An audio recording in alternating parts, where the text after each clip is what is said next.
ही गोष्ट आहे 16 एप्रिल 1853 सालची. भारताची पहिली पॅसेंजर ट्रेन धावली ती मुंबईच्या बोरीबंदर ते ठाणे या मार्गावर.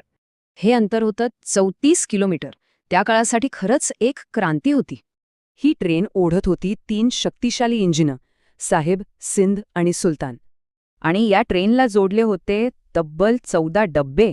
या ऐतिहासिक प्रवासाचे साक्षीदार होते जवळपास 400 प्रवासी. या नव्या युगाचं स्वागत मुंबईत झालं मोठ्या जल्लोषात आणि तोफांच्या सलामीने. अर्थात ब्रिटिशांचा हेतू मात्र व्यापारी होता, देशाच्या आतला माल बंदरांपर्यंत आणणं. म्हणजे कापूस आणि मसाल्यांसारखा माल बंदरांपर्यंत पोहोचवणं खूपच सोपं झालं. पण रेल्वेमुळे जे घडणार होतं ते ब्रिटिशांच्या कल्पनेपलीकडचं होतं.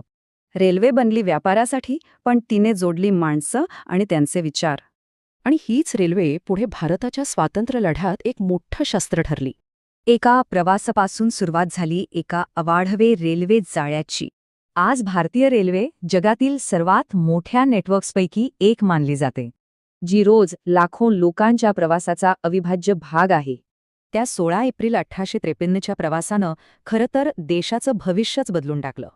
म्हणूनच म्हणतात, कधीकधी एक छोटासा प्रवासही संपूर्ण देशाची दिशा बदलू शकतो.